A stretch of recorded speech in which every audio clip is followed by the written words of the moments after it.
Et mon mari, quand mon père a été arrêté, mais mon mari il était déjà au maquis. Ouais. Le projet qui s'intitule Pour l'instant, Élise par-delà les décombres est né d'une commande faite par René Truss de la Ligue de l'enseignement des Hautes-Pyrénées. En fait, il se trouve que René connaît depuis très longtemps Élise Boutor, donc, qui est une dame qui a aujourd'hui 92 ans. Il connaît donc son histoire, qui est une histoire forte, tragique, mais aussi très belle. Et il a ressenti le besoin et l'urgence que cette histoire puisse être transmise. Donc il m'a contacté pour pouvoir travailler avec Élise, mener un travail de collectage, ensuite d'écriture et de spectacle, de création théâtrale ou contée à partir du récit d'Élise, étant moi-même comédienne et conteuse. On a trouvé intéressant de mettre à l'honneur Élise Boutor et le travail qui est en train de se faire autour de son histoire. Vous allez entendre des morceaux de lecture, de l'écriture en cours. On a eu envie de jouer le jeu, de permettre d'avoir une fenêtre sur un travail de création en cours. Donc je vous souhaite un bon visionnage.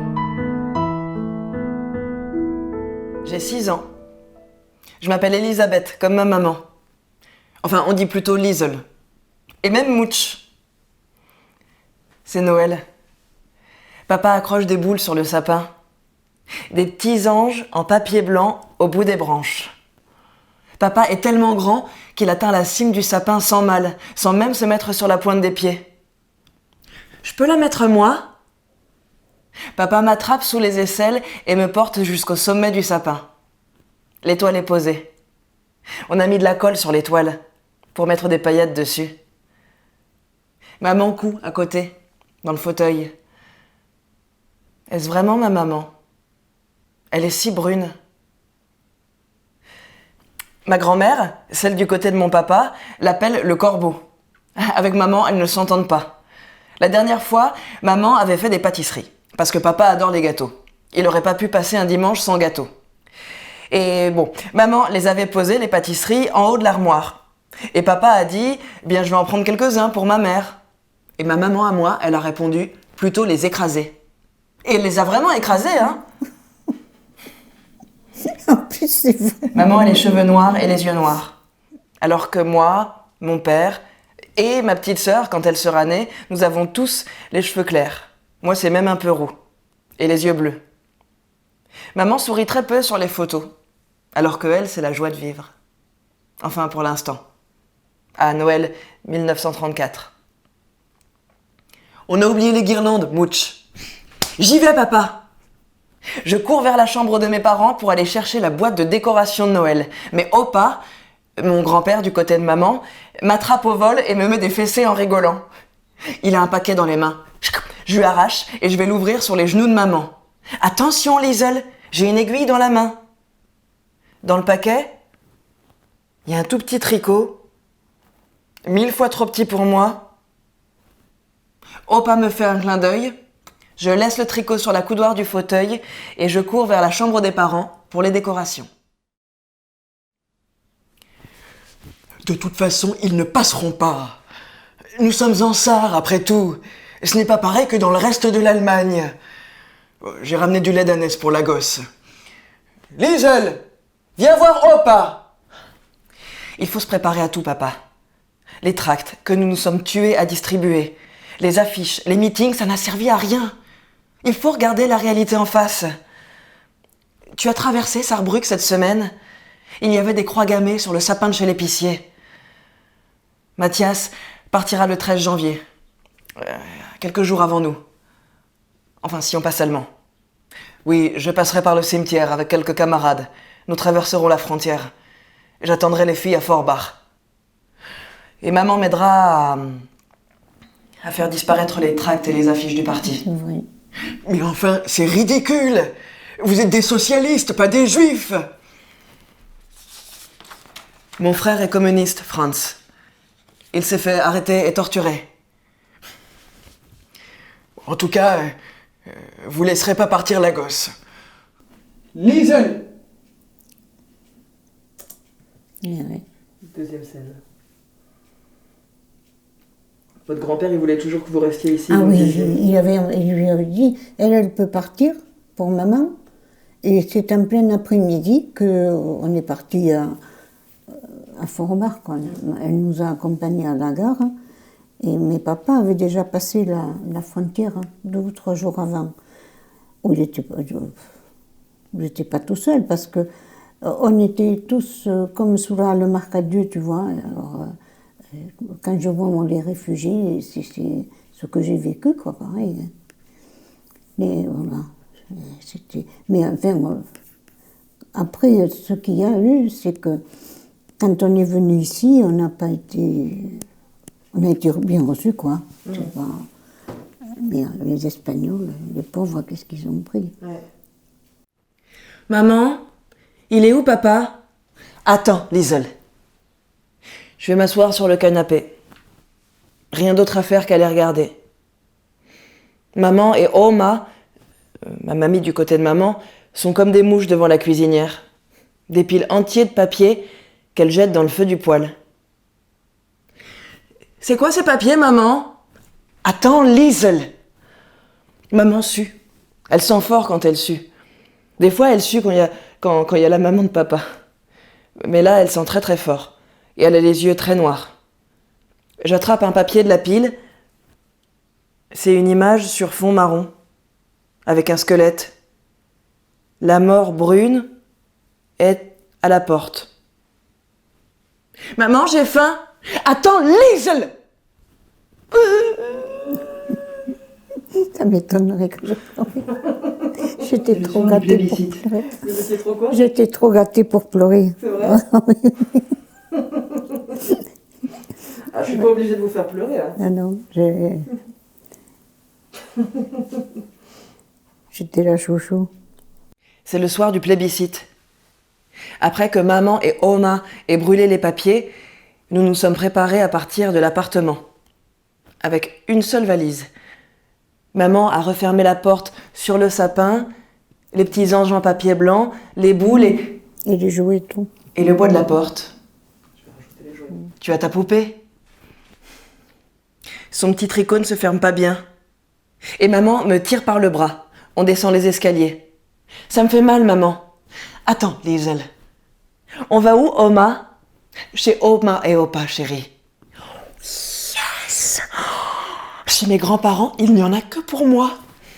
Opa aime moins mon autre cousin, Karl. Il n'y en a que pour moi, pour moi, pour moi. Clac! Dehors. La rue. Est bondée de monde, il fait nuit. J'ai froid. Maman lâche ma main et rase les murs avec la valise. Oma prend mon autre menotte. On va à la maison, chérie. Sa main est moite et douce. J'aime bien sa peau qui roule sous mes doigts, comme de la flanelle. J'aime bien la flanelle. Des cris. C'est quoi, mamie? Halte! Une marée humaine inonde le pont. Des cris.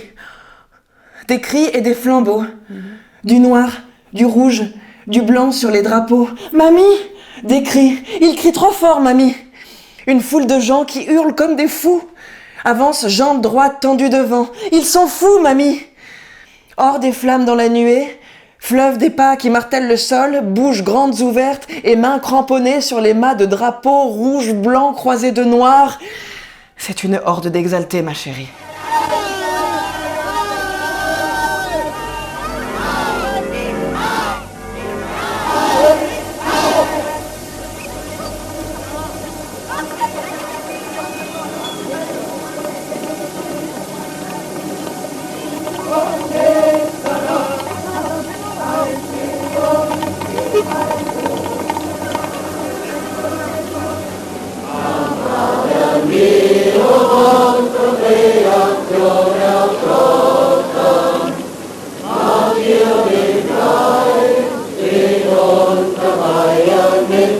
Und der Führer und Hitler, ein dreifacher Sieg! Franz. La porte de l'appartement d'Elisabeth et Mathias est marquée depuis le lendemain du plébiscite. J'ai croisé leur voisin dans la rue. C'est lui qui me l'a dit. Mais bon Dieu, Ni juif, ni rouge. Franz, la SAR est nazie maintenant, qu'on le veuille ou non. Tous les socialistes sont rouges dorénavant. Mats est le chauffeur de Max Braun, le responsable du parti. Et Elisabeth a été trop engagée dans l'action. Ils ne peuvent plus rester. En tout cas, ils laisseront la gosse ici. Toc, toc, toc.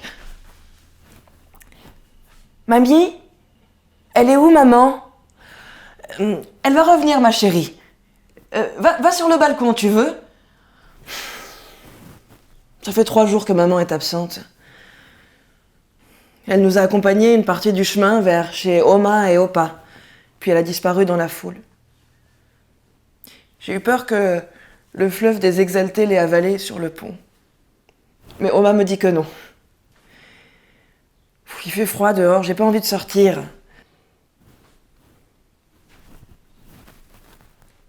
Et de Forbach, ils iront où, nom de Dieu? Ils n'en savent encore. Bon, Mouch, va dehors s'il te plaît. Toc, toc, toc. Maman! Tout est prêt, Mouch. On y va.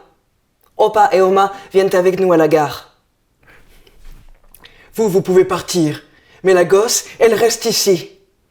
Papa, non. Pour la dernière fois. Alors partez sans moi. Et voilà, justement, là, comme vous disiez, qu'il ne vous avait pas accompagné à la gare parce qu'il ne voulait pas vous voir partir. Il ne voulait pas qu'on parte. Il lui avait dit à maman, toi tu peux partir, mais la gosse, elle reste là. Oui. C'est arrivé à la gare. Tu sais, il ne faut pas dire qu'à 6 ans, tu comprends rien, et tu comprends. Et ça a duré quand même quelque temps, toute cette histoire. Tu sais, d'abord le défilé, le soir des élections. Quand ils ont su le résultat des élections, tu sais, c'est là qu'ils sont partis tous, ils se cachaient. Ouais.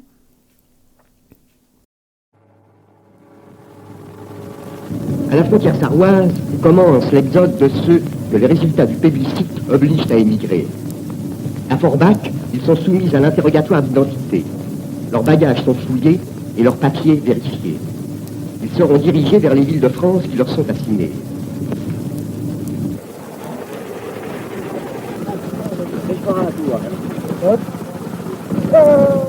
Le père est autorisé à franchir la frontière, cependant que ses 2 filles sont refoulées vers l'intérieur du territoire.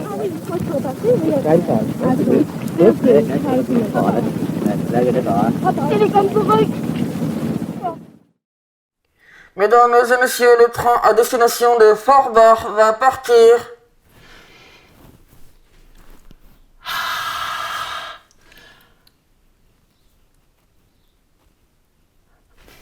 Arrête, Liesel. Au revoir, Oma.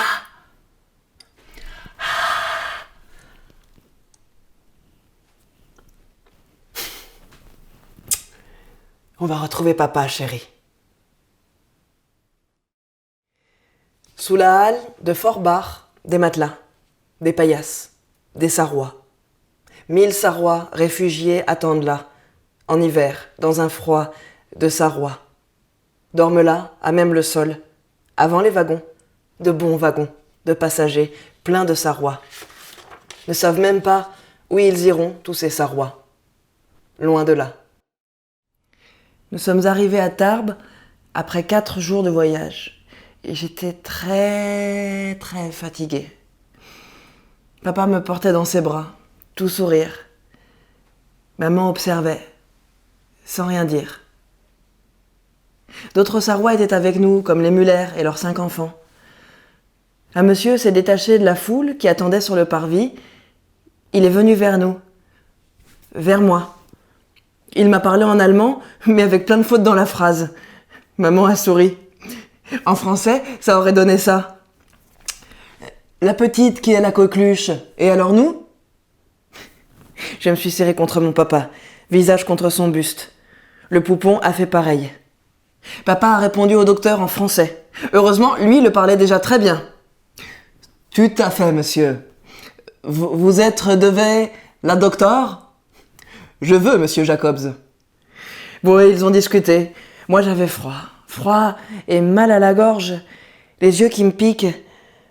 Maman a cherché mon petit nez contre le buste chaud de papa et elle l'a pinsouillé. Et puis elle s'est remise à parler en allemand avec Madame Müller. Bon, en France, de toute façon, elle ne fera que parler allemand. Pour que vous compreniez, je la fais parler français avec un petit accent. Mais en vrai, c'était toujours en allemand qu'elle parlait. Bon, finalement, j'ai tourné la tête et j'ai regardé autour de moi. Ça ressemblait pas du tout à Sarrebruck. Je trouvais les maisons sombres, le pavé trop poussiéreux, et les gens un peu bizarres aussi. Sauf le docteur, il avait l'air gentil. Il est très joli, cette petite. Vous êtes des enfants, Herr Docteur? Beaucoup de calèches avec des chevaux, beaucoup plus qu'à Sarrebruck. Oh, j'ai pensé aux 2 chevaux de Opa, Allumette et Caramel, ceux qui portent le charbon. Une calèche toute peinte, colorée, tirée par des chevaux à pompons et passée devant nous, devant la gare. Et puis elle a tourné à droite dans une rue qui commençait avec un bel hôtel tout rose. Le Family Hotel, futur siège de la Gestapo qui enverra papa au port de Sarrebruck dans 9 ans. Ouais, pour l'instant, ils discutent. Herr Docteur, pouvons y aller? Eh bien, en avant, famille Jacobs. Nous avons suivi le Herr Docteur jusqu'à son cabinet, place de Verdun. Il m'a ausculté et a donné une prescription de médicaments. Mon père et lui se sont serrés la main bien fort pour se dire au revoir. Très enchanté, Herr Docteur. Si vous aimez l'allemand, je m'y ferai un plaisir de vous enseigner. Merveilleux, Herr Jacobs. En échange, je serai ravi de vous donner des cours de français. Ne bouge plus pour la photo, jeune fille. Là, non, le poupon non plus. Allez, ne bougez plus tous les deux. Attention. Clac, hop, c'est dans la boîte. Allez, tu peux filer. Mouch, va te changer. On va chercher de la houille avec les Müller. J'arrive, maman. La houille. Houille. La houille, c'est sur les rails du train en contrebas de cette maison. C'est là où nous habitons pour l'instant. La houille, c'est le charbon pour nous chauffer. Nous allons glaner des chutes qui tombent des wagons. Et cette maison-là, c'est pas la nôtre. Non, c'est là qu'on vit avec les Müller et d'autres Sarrois pour l'instant. L'endroit s'appelle La Ruche, et d'ailleurs c'est de là que partiront les premiers tirs à la Libération. On a juste une pièce pour nous 3. À la Libération, quand justement les tirs sont partis de La Ruche, vous étiez rentrés sur Tarbes déjà? Non. Non, pas encore. Ah non, on est rentré à la Libération. Oui. Après la Libération de Tarbes? Oui, et puis il a fallu attendre parce que ça canardait partout. Oui. Tu avais les miliciens qui étaient sur les toits à Toulouse qui te tiraient dessus. Ouais. Et il n'y avait pas. Pareil qu'on n'est pas rentré avant 15 jours et à Tarbes. Ouais. On était à la Croix-Rouge. Cher Opa, cher Oma, papa est fou. Nous prenions le bain avec Jeannette tout en bas de la maison. Et lorsque maman nous a séchés, elle nous a dit d'aller lui faire un bisou à papa pour lui dire bonne nuit. Quand on est arrivé dans leur chambre, il était allongé avec un parapluie ouvert au-dessus de sa tête. Papa est fou. La dernière fois, il a traversé l'appartement avec le chapeau de maman. Avec sa chemise de nuit échancrée aux cuisses, je voyais tous ses poils, et avec le sac de dame à l'épaule. Maman, elle riait tellement qu'elle s'est fait pipi dessus. D'ailleurs, vous savez que maman, elle parle toujours pas le français, alors que moi, je le parle très bien. Papa l'oblige, mais elle sait dire que les gros mots. Bon, sinon, Rudy est venu à la maison. Vous savez, le cousin de papa? Bon, il était gentil, sauf qu'il m'a puni. Il m'a puni parce que j'avais décalqué la carte de France pour mes devoirs, au lieu de la dessiner. Tout le monde le fait en plus. Eh bien, quand papa est rentré du travail, je me suis cachée sous leur lit de peur qu'il me gronde. Il m'a cherché. Et quand il m'a trouvé, il s'est baissé et il m'a dit « Mais qu'est-ce que tu fais là-dessous ?» Alors Rudy lui a tout dit. Et vous savez ce que papa il lui a répondu ? Eh ben, il lui a répondu que c'était lui qui s'occupait de l'éducation de ses filles et pas les autres. Et puis je suis sortie et il m'a expliqué tout d'où que ça ne se faisait pas. Enfin, papa ne me gronde jamais. De toute façon. La dernière fois, j'étais punie à cause de Jeannette, par maman. Comme d'habitude, pas le droit de descendre avec les enfants, dans la rue. Et vous savez ce que j'ai fait ? J'ai lancé tous les beignets de carnaval que maman avait préparés, par la fenêtre, aux copains. Quand papa a voulu en prendre, il a demandé à maman « T'en as fait que 2 ?» Et elle lui a dit « Non, 20 !» Et là, tout de suite, elle a compris. Elle a attrapé un rouleau à pâtisserie et elle m'a coursé avec. Mais moi, je suis sortie, j'ai glissé le long de la rampe et paf, au rez-de-chaussée. Et j'ai entendu papa dire à maman « Laisse-les, ils sont contents. » Vous trouvez que j'écris bien ? Je vous aime, Opa et Oma. PS, le poupon va bien. Je le protège de Jeannette. C'était pour ça, la punition, d'ailleurs. Vieux le lib. PS bis, vous savez que j'ai fait la collecte pour le Secours Rouge le mois dernier ? Enfin, on appelle ça le Secours Populaire maintenant. C'était pour les réfugiés espagnols, et Madame Keller, une Sarroise, elle m'a mis le calot des Républicains sur la tête. Papa, il dit qu'ils ont leur Hitler à eux, et qu'ici, en France, les gens, ils disent « Espagnols de merde », alors il faut les aider. Élise. PS bis bis, papa va bientôt être français. Il l'a demandé au président avec une lettre. Oui, il a eu la guerre. Il y a eu la guerre. Noël 1939. C'est Noël. Mais c'est la guerre. Papa a reçu une lettre hier. Il ne pourra pas être naturalisé, du coup. Je me demande d'où ça vient, ce mot. Naturalisé. Ça fait 2 heures que nous sommes chez Madame Camille au rez-de-chaussée. Papa ne veut pas qu'on monte. Maman en profite pour écouter la radio. Tous les soirs, ils descendent l'écouter avec papa. Il fait déjà nuit dehors. On peut monter, maman ? Attends, Liesel. Je veux surtout monter pour ne plus entendre la radio. J'aime pas la guerre. Jeannette ? Ma sœur s'approche de moi. Je lui tends la main comme pour lui donner un cadeau, mais j'ouvre la main vide et je lui donne une petite tapette. Elle retourne vers maman en chouinant et elle lui dit en allemand « Donne-moi l'autre !» Son sein. « Je suis une enfant malheureuse. » Elle a 3 ans presque. Maman me gronde du doigt, puis elle écoute à nouveau la radio, ses yeux noirs fixés dans le vide, Jeannette accrochée à son téton. Toc toc toc. C'est papa. Vous pouvez monter. Nous sortons, suivis de Madame Camille et des propriétaires, chez qui maman a frappé au premier. Devant la porte de notre appartement, papa est accroché à la poignée. Vous êtes prêts ?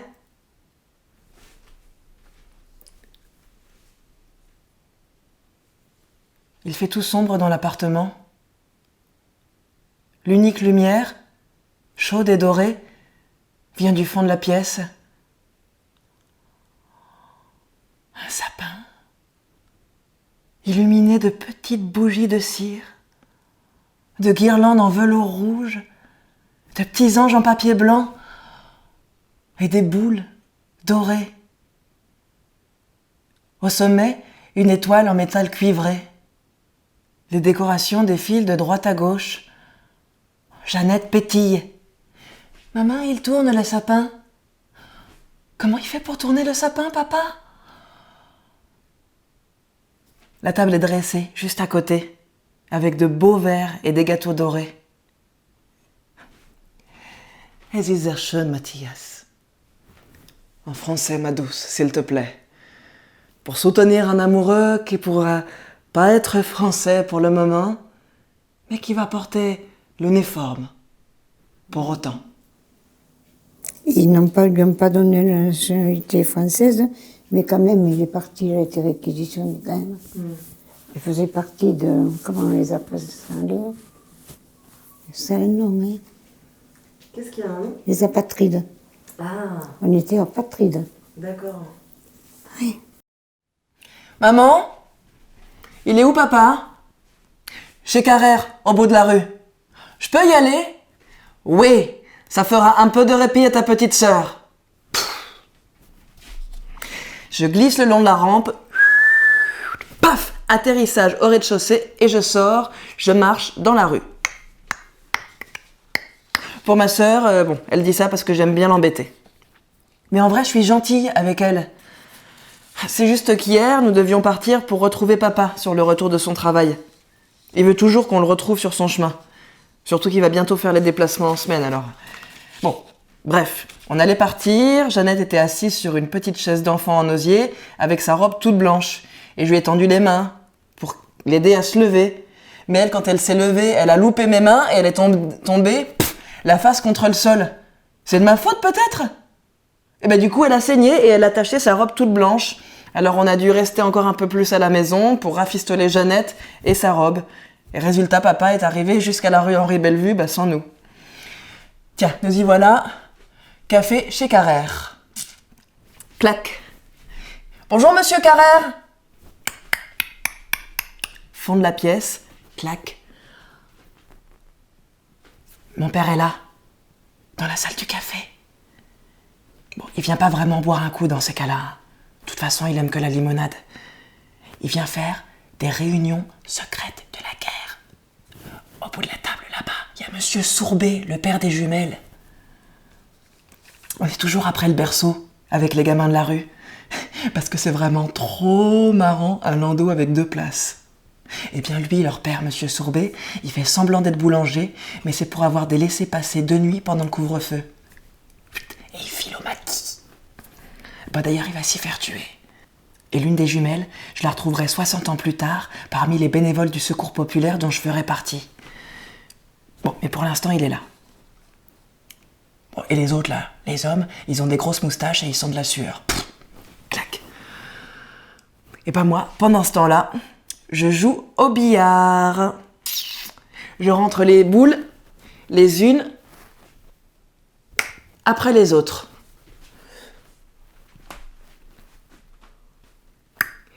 Depuis que que les nazis ont franchi la ligne de démarcation, toute la France est occupée. Et je vois plein de soldats à Tarbes. Ils ont même installé leur siège au café Le Moderne, place Verdun.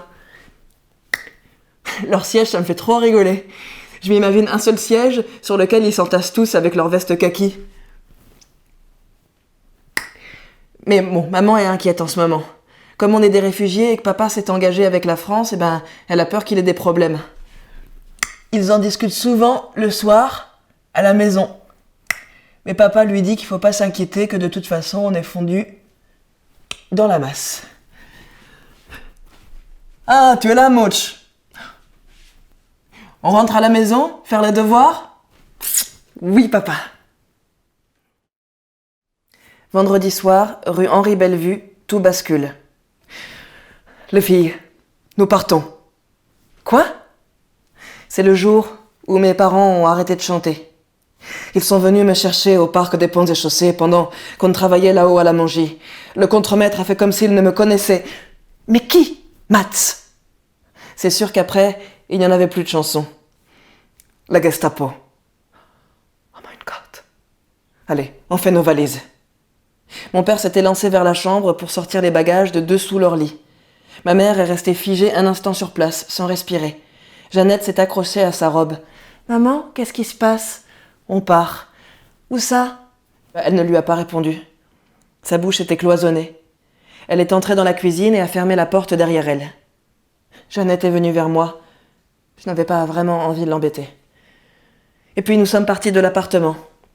Papa a refermé la porte sur le printemps. Nous l'avons suivi dans la rue, il faisait nuit, froid. Il portait Jeannette d'un bras, une sacoche dans l'autre main. Maman avançait tête baissée, mâchoire serrée, et moi je trottais derrière pour les rattraper. Les rues étaient désertes. Personne pour nous voir partir. Nous avons frappé à la porte de monsieur Lahoyle, un collègue de papa, dans une belle maison du centre de Tarbes. Bonjour Marcel. Merci de nous. Entrez Mathias, entrez. Nous sommes entrés, dans leur salon, comme si nous arrivions dans un pays étranger.